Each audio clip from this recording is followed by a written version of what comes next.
Hello and welcome to another episode of Black Beyond Borders, where I'm your host, Ebony Walden, and I interview people that have repatriated back to the continent, are remote working, or have pursued entrepreneurship in Black spaces abroad. I am here today with Alqamar Malik, and she is in Tanzania. Welcome, Alqamar. Thank you so much for coming to the show. Thank you so much for inviting me on. I was super excited to hear Abs- about what you were doing.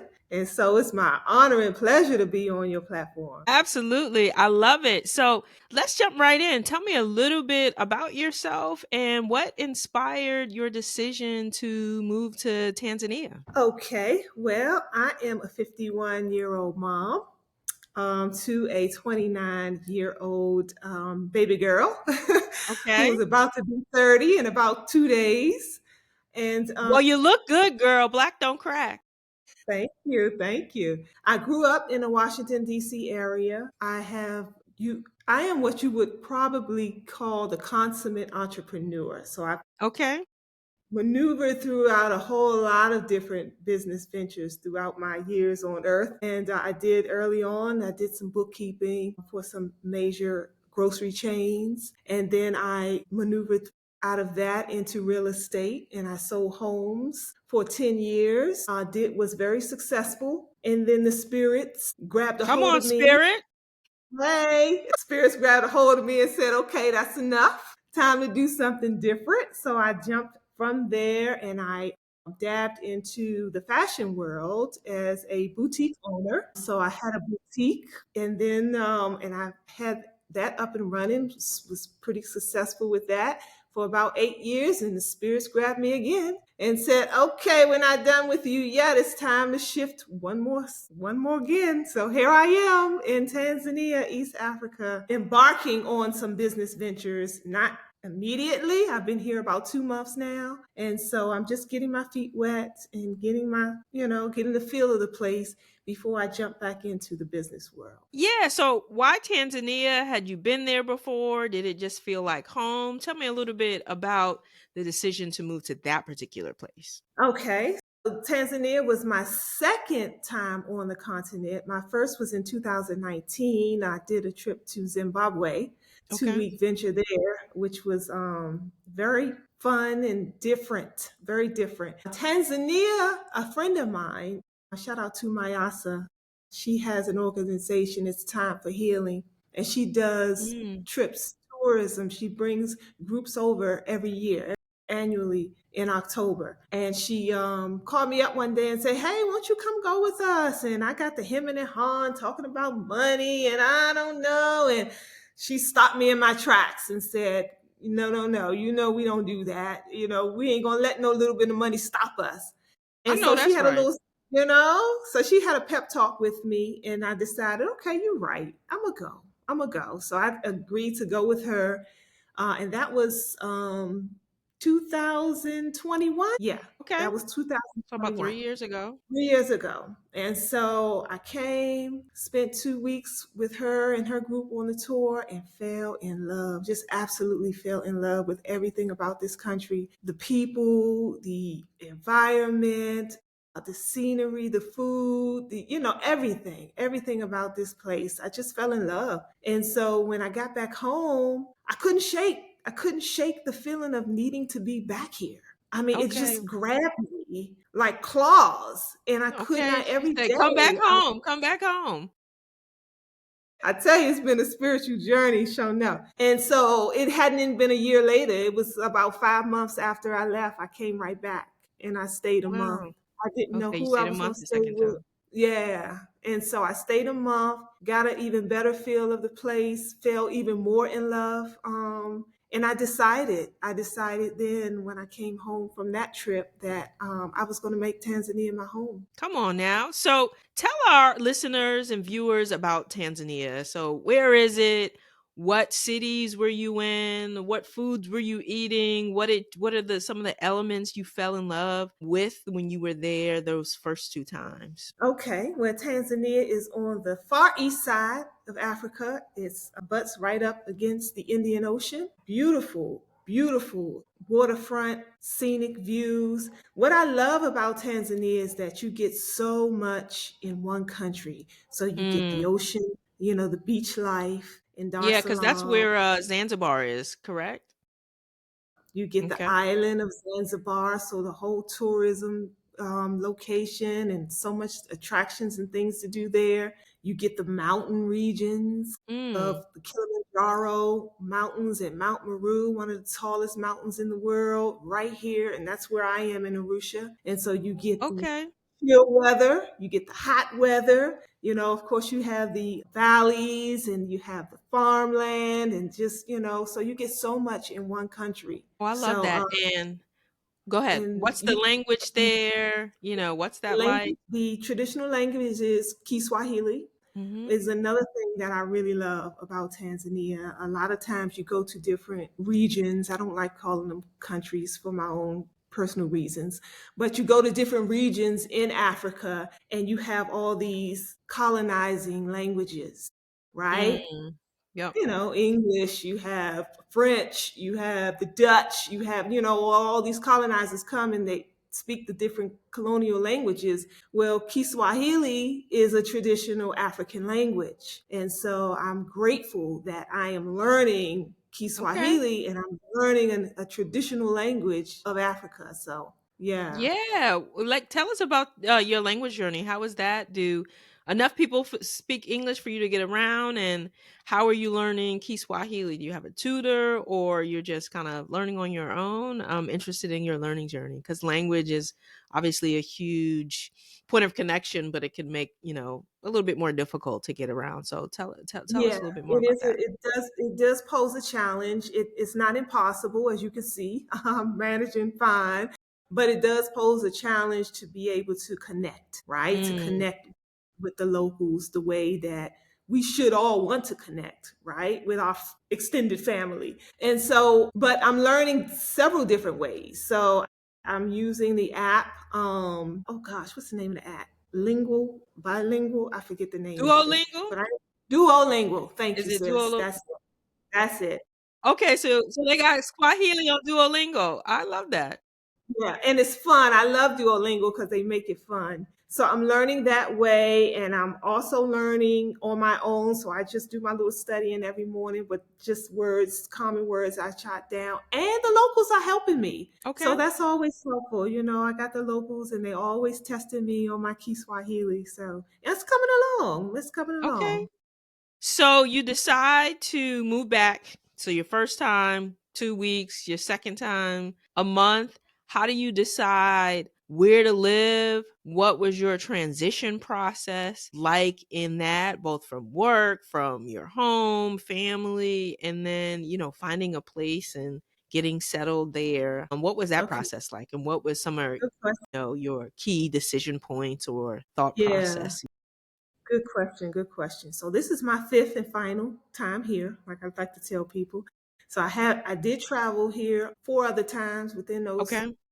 years before I landed here for the fifth and final time. And I do recommend that because it is a Mm, process. It took me 3 years to get to this point of planning, preparation, coming here, meeting people, and I think the most important thing is building the relationships. It just mm, makes it a lot easier when you get here, when you know people yeah. already here. It makes it a soft landing. And so I chose Arusha out of all the other areas in Tanzania because of the repatriate community that's already Mm, established here. okay. It's a lot of us here. We have a group. There's about 100 on the group, and about a quarter of those are the most active, right? Okay. But we get together twice a month. Oh, We wonderful. rotate locations. We do things together. So the lights came back on. Lights back on. The vicissitudes of life in another country, right? The life. Exactly. I will get to that maybe later. So the repatriate community that was here before me was a big component of why I landed in Arusha out of all the other places in Tanzania, because there's a lot of us here all over Tanzania. But I liked the camaraderie of the group in Arusha. And the Oh, okay. weather, yeah, we do a lot together. And we some of the group members that was here before me, because again, I'm 2 months in, right? They are already coming up with a constitution, you know, Okay. so we could, reach out to the government body here and be a part of it that way. So we're doing, big things here on the continent. A lot of us has opened our own businesses, hiring a lot of the locals. And so yeah, it's a good mix. And like Arusha, how far is that from Nairobi? How hard or easy is it to get to there, from the US? So Just wondering. Nairobi is right on the borderlines of Arusha. Actually, we're closer to Kenya on this end than like Zanzibar and Dar Okay. es Salaam.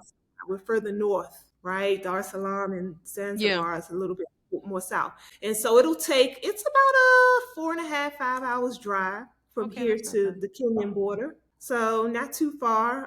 Of course, you can fly it and a lot faster. So different Right. ways there. But yeah. What have been the biggest challenges? You just got there, so what have been the biggest challenges in just like getting there, and then in your first 2 months of just settling in, what have been some of your biggest challenges? I would say for me personally, it's been the process of getting my permit status Mm, approved, be able to stay here without leaving the country every 90 days. In my case is a little bit unique, so I don't think it would be as great of a challenge to most people, but I just got kind of caught up in some snags, some unforeseens, and that kind of put me down a rabbit hole case scenario to where it's a little bit more challenging for me now because I have a case that's pending. So okay. I have to like show and prove myself a little more. Like, Right, right. hey, I'm here to really pour into this society. Yeah, absolutely. That's have been a little because it's a hovering. So it's hovering over my head. I really want to get things going business wise, but that's kind of And been you a gotta wait. challenge because Yeah, I gotta and wait for the what do you process. get, just residency status or work visa, or and what's the Well, process there's like? I'm several curious. options, and so I call myself coming in the most affordable route, which I'm learning was probably not the most intelligent thing to do in what I'm attempting to do here. And so you do have different statuses. You can come in as a business, or if you're coming Mm, to do business, or you're coming to do volunteer work, or you're coming to be an employee of some way. So it's different statuses that you can come up under. Retirement. A lot of people are here under retirement oh, visas, permits, excuse me. So yeah. But if I would have came right in under the business permit, it wouldn't be such a challenge for me. But mhm. the business permit is a little bit more pricier than the others.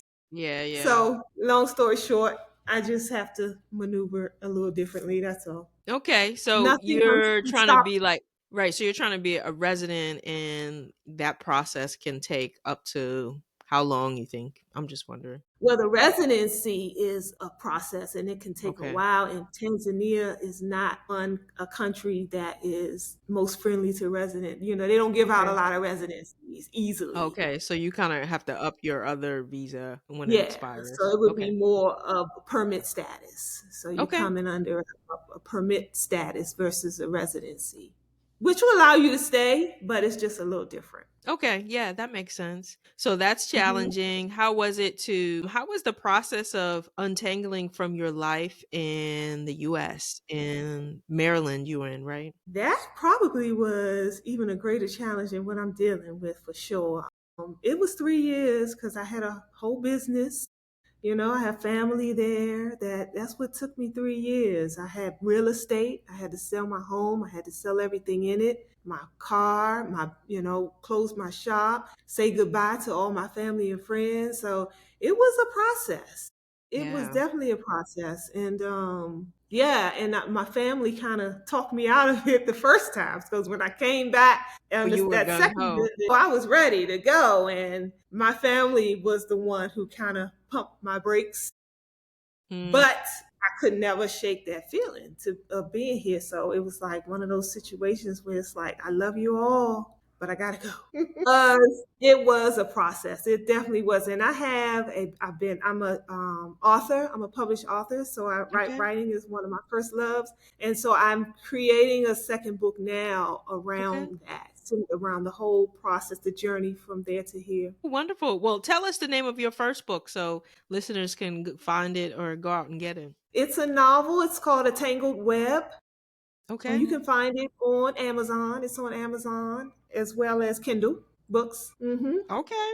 Right. And so Yeah. now that's your novel. Now you're kind of going to write a memoir of like what your journey has been like. Yeah. Wonderful. Yeah. So trying to get your transition happening and being there for a couple months, what have been some of your joys or surprises in your moving process or just about Tanzania in general that you love and want to highlight I for would folks? say my joy is this home I found. I love this house Okay.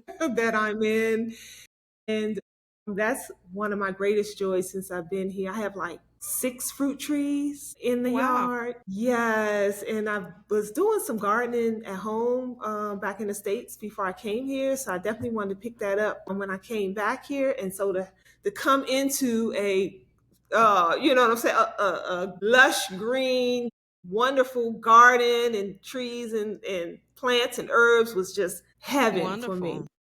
Yeah, I So was love this that home hard or for that. easy to find a place that you like real estate that you like? How did you even do that? Well, they have what's called Delilah's. A Okay. buddy of mine actually helped me find the house where he's now my buddy. So we became friends since. And no, it wasn't that difficult. What I was attempting to do was join with another repatriate that's already been here.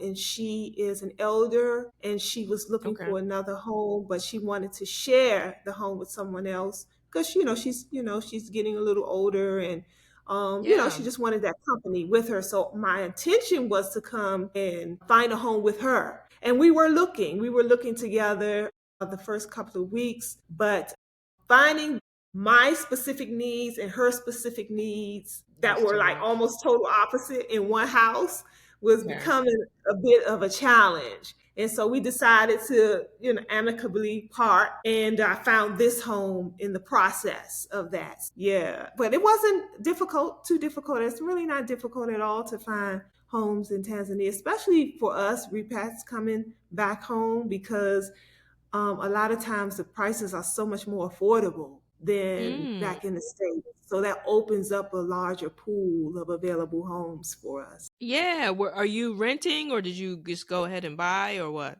No, I'm renting. My goal is to build out on my Okay. own once I get this paperwork status taken care of.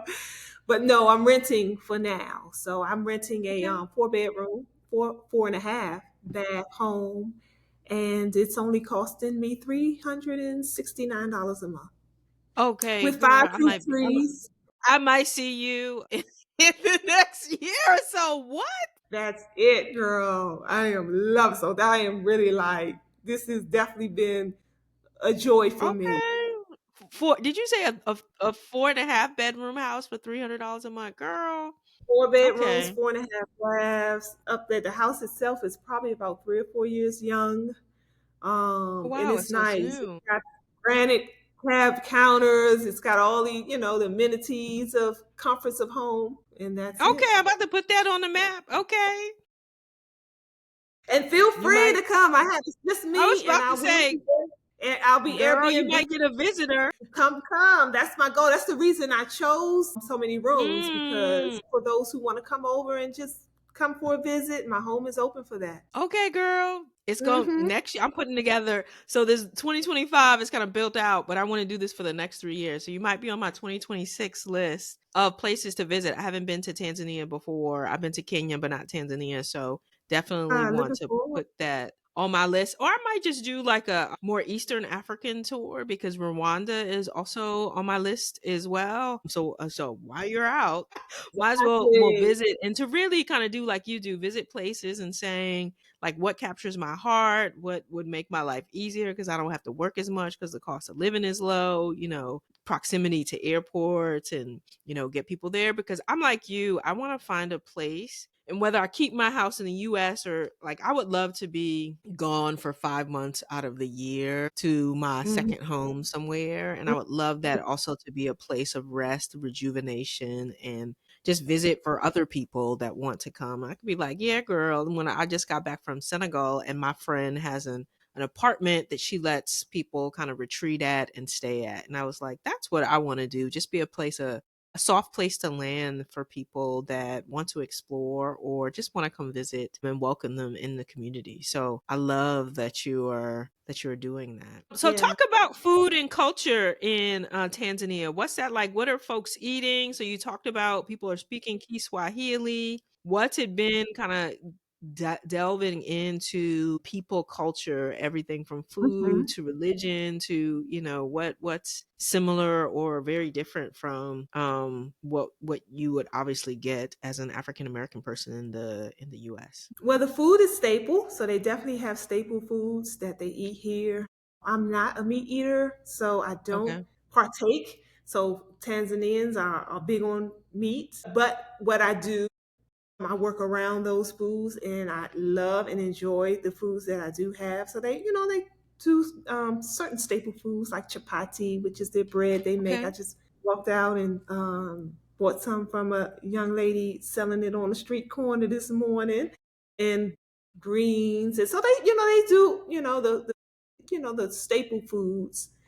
Like The what's your culture, favorite what's your chapati and machicha, which is a mix of greens, soft, tender greens, and chips. They have beans that I like, certain type of beans. Sometimes I'll dab in fish.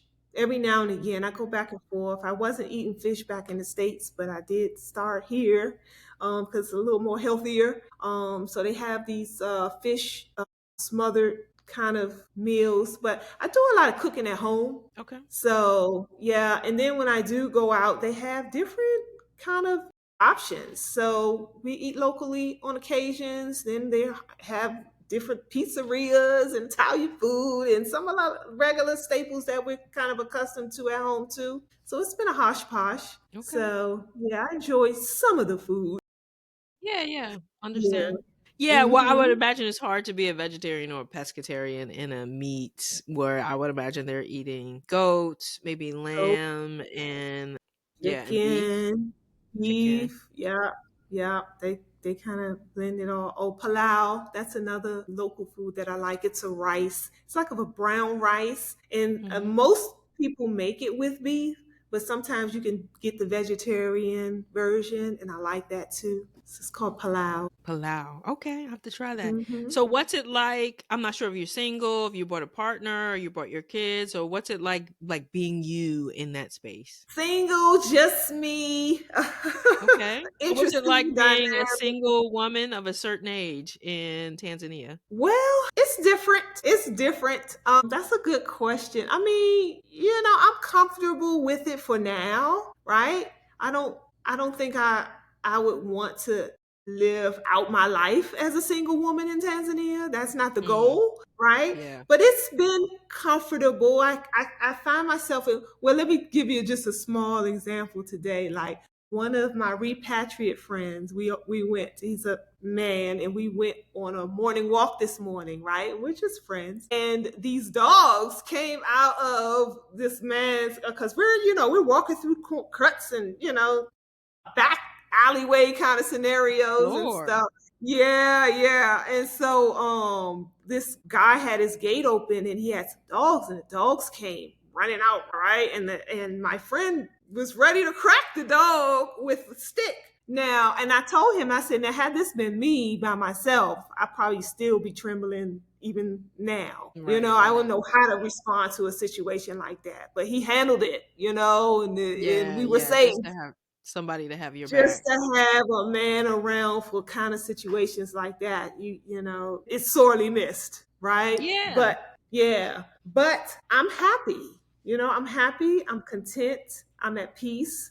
All those good things. So, in due time. So how has repatriating impacted your family? Like how do you maintain connections across the continent, and what has it sounds like you have a rich repatriate community, but how has it been building community locally and maybe with locals what does your social life look like, from maintaining those connections to to building new connections with other repatriates and locals? Yeah, I definitely miss my family because we are a tight knit family. We normally vacation together all my siblings and moms and nieces and nephews every year. We normally vacation somewhere together, and WhatsApp has been a dream. And thank God for modern technology in this way because I'm able to even talk to my mom face to face. I might not be able to hug her, but I can Right. see her and we can laugh together. So that's been helpful big time. Good. I have a grandbaby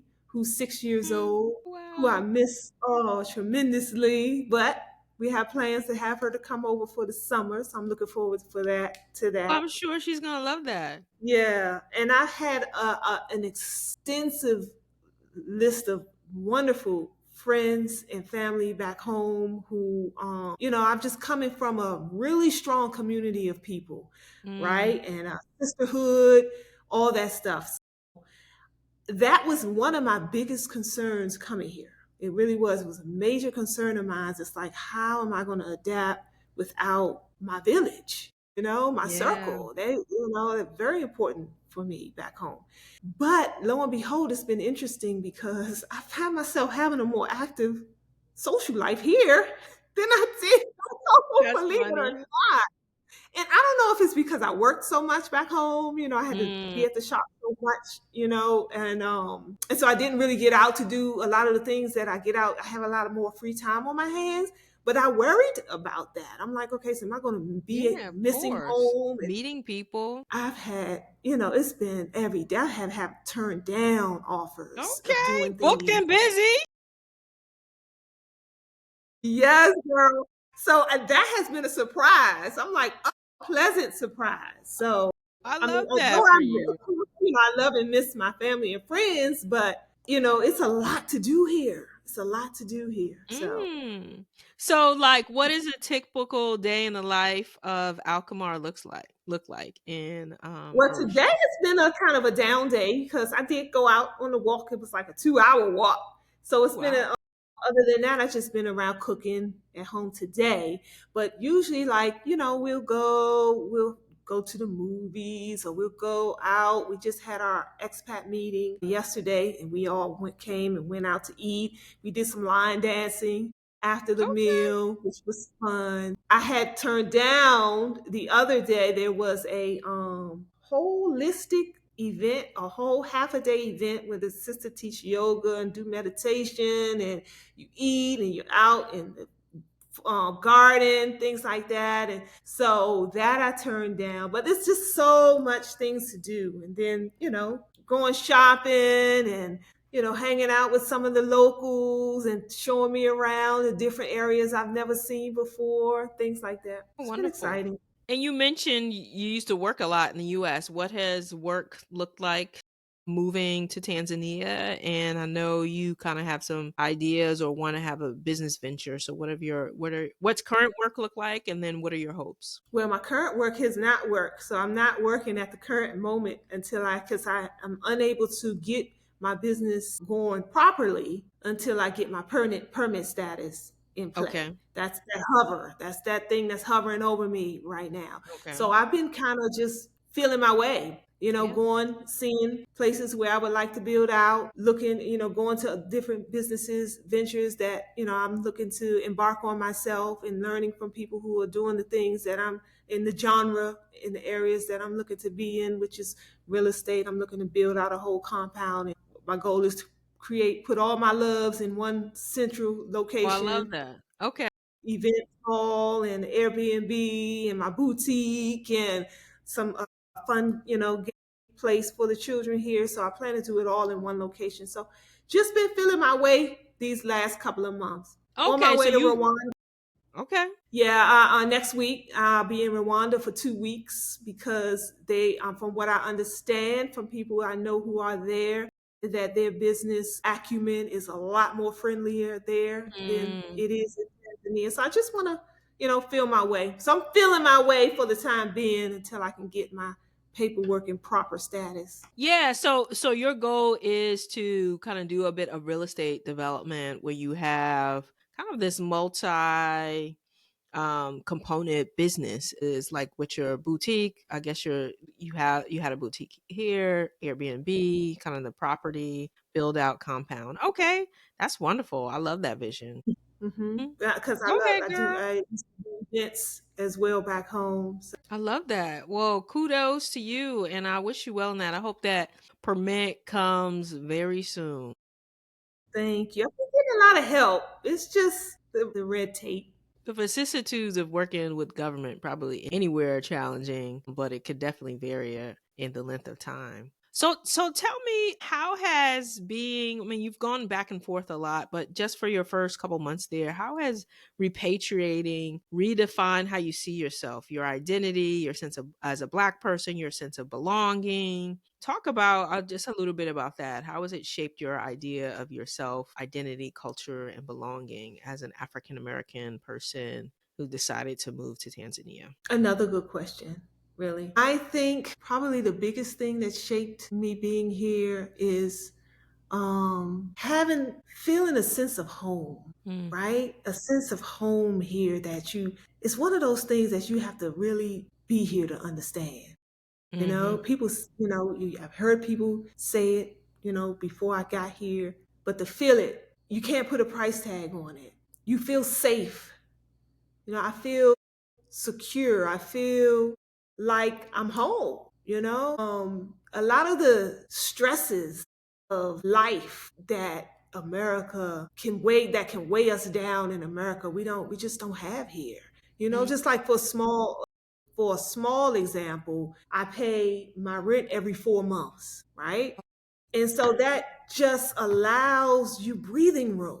You're not every 30 days, you're not, okay, now I got to worry about, the bills having to be paid, the biggest bill anyway. And so it just gives you a little more freedom and peace, and the friendliness of the people, mm, they actually actually look out for one another genuinely. If you having an issue, your car breaks down or what have you, and people are not just going to ride on past you. You're going to get people to stop or come over or try to help mm, you figure out what the problem is. And I find that to be comforting. So yeah, and then I get a lot of stares, okay, because we have this certain look about us Americans. right. It's our So they know hairstyle. you're not from here. Yeah, yeah. But from what you wear to probably Most your hair. Yeah. they can look most times, and you do have some people that they can get away scot free, but some of us, you get the stares, like they're not so accustomed to you being in certain areas, like where I live. If I'm somewhere in Zanzibar, for instance, it's no big deal. They're Right, used they get to a lot of tourists. foreigners and people coming. But you do get. I was asking my friend this morning, because he's been here for 4 years, and I said, "Do they still stare at you every day?" And he's like, "Oh yeah, yeah, I get that all the time still." So that takes some getting used to, Yeah. because it's not completely blending in for all of us. So, but it's just been one of those things. So it's not anything that's a deal breaker. Yeah, absolutely. And what about the local culture? How has that been transitioning to another culture? What's been challenging or what's been different or easy or surprising culturally? I love the simplicity of life here. I love how they choose to live so close with nature. Had I can come out of my modern home, right, and Mm. step right outside of the gate and run into a cow or sheep grazing, Right. Yeah. chickens, and down with baby chicks following. I think there's something so magnificently beautiful about that way of life to me, right? And so I love that about this place, that they still, you can still get a lot of the modern comforts, but there's also a traditional cultural way of life here that is beautiful. That they a lot of the things that they use, how they still use their hands with for most everything. You know, you it's just different. It's different in that way. Mm. So I love the culture. I love the culture here. Yeah, and what's it like culturally being a single woman? Sometimes that's really different in other countries. Yeah, I kind of, I'm trying to see how I could put this. Just lay it out there, Caution sis. myself. I caution myself because Tanzania is, it's a lot of poverty in Tanzania as well, Mm, in the midst of all the beauty of the place. There is a lot of poverty in Tanzania.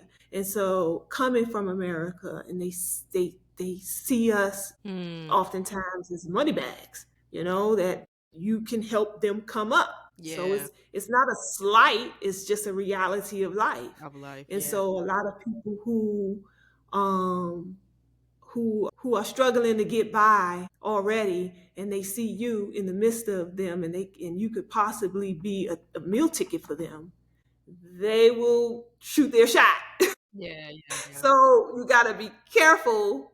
I find that you have to be careful, especially with the opposite sex in that way, because you just, you're not sure who's genuinely just coming to you just wanting to be your friend or Right, just right. seeing you as a meal ticket. Or yeah, like So what's your end?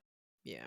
yeah, so that has been a cautionary tale for me here. Yeah, so as we round out our conversation, what advice would you give someone who is considering repatriating? I would say do your homework for sure. Study, study, study, get all the information. Come visit the places, visit several places. I did not take my advice on that, Eric, because I just fell in love with Tanzania. It was a more of a spiritual journey for me here. So it was but definitely do your homework, do your research, come visit, talk to people, link up with those content creators who are sharing information about the area that you're interested in. Go on the government websites. That's important. We like to look at just like the social ramifications of where we come to stay, but how is the government ran? How is it structured? Mm. How does it relate to people who are coming over as Oh, right. repatriates? How is that how is that going to impact you governmentally? So all that is important before you make the leap. Now, some people have made the jump and have been fine, but I've seen people make that jump and have not been fine. So, Mm. Yeah, so do your I like to research. always lean on the more cautious side of things, and I would just say, do your due diligence for sure. Yeah, I love that you said look at the government site and see how friendly they are and understand the process and you don't want to go think you're going to live somewhere and they're like, "Yeah, you got 90 days." Yeah, In the order to get something else, you got to go through a long laborious process. I think that that's really really yeah. important. And some of the regions are more friendly to us coming over than others, Mhm. or more convenient, I should say. It Yeah. make it more convenient. For instance, Ghana. For Ghana welcomes repatriates, and you might go to some other places and it's not the government body has not Right. put things in In place place to that make is it. as welcoming as other regions are. So you definitely want to do your homework. And I'm just curious, what's the flight pattern here from like to get home to Maryland for you? Usually I stop over in Amsterdam. Okay. So there's a layover in Amsterdam, and then from Amsterdam to home. So it's one Oh, layover so not bad. in Europe. Mm. So maybe like 15 hours or so? It's about 19 Okay, hours 19 with the hours. layover. It could be about 14 hours if you do a straight shot. Okay. Yeah, okay. So I'm just wondering, let me get myself together so I can come to Tanzania and visit. As we close, is there anything that you want to offer that I haven't asked you? To offer people the opportunity to join me on my Patreon page, where Okay, give us the info. yes, where I document the whole journey, and it's about 21 episodes I have up already. It's called The Africa You Don't See. Wonderful. On the Patreon, it's patreon.com/ my name, Alqamar. Patreon.com/ Alqamar, and that's spelled ALQAMAR. You can join for free, but the members who contribute make a contribution to the page, they do get a lot more perks. So, but definitely join me on Patreon, and you can see the whole journey, and I document it all right there. I love that. Are you on Instagram or TikTok or any of the socials? How can people find you there? I'm all on all these social media platforms. I do also have a YouTube channel by the same name called The Africa You Don't See. And I do have some video there, but most of the video is on On Patreon. Patreon. And I What's am your on Instagram handle? my Instagram is my name, Alqamar Malik. And so is Facebook, is under, and TikTok. They all three you can find me under, and I do blog on all three. So pretty active So online. wonderful. So at Alqamar, that's Alqamar, and Malik is Malik. Wonderful. So please catch Alqamar on Pantheon and on Instagram and Facebook. Follow her journey. I'll be following your journey. I love don't I'm the person you don't need to invite anywhere because I will actually come. Hey, So I'm gonna put hey. Tanzania on my journey over the next 3 years. And I love to come to places where I kind of know somebody and they really take a lot of pride in introducing people to their new home. So I will be reaching back out. But thank you so much for being on the show. Thank you for sharing your journey. Thank you for having the courage to do what the spirit led you to do and move to a whole another continent and rebuild your life. I just love the courage it takes to do that. So thank you for the way you are living and the way in which you inspire others. Thank you for noticing me, Ebony. I appreciate it so much. And to all your viewers, look forward to seeing you on the other side of the ocean soon. I know that's right. This has been another episode of Black Beyond Borders. Check out Alkamar and her journey on the handles we offered, and I'll see you next time. Take care.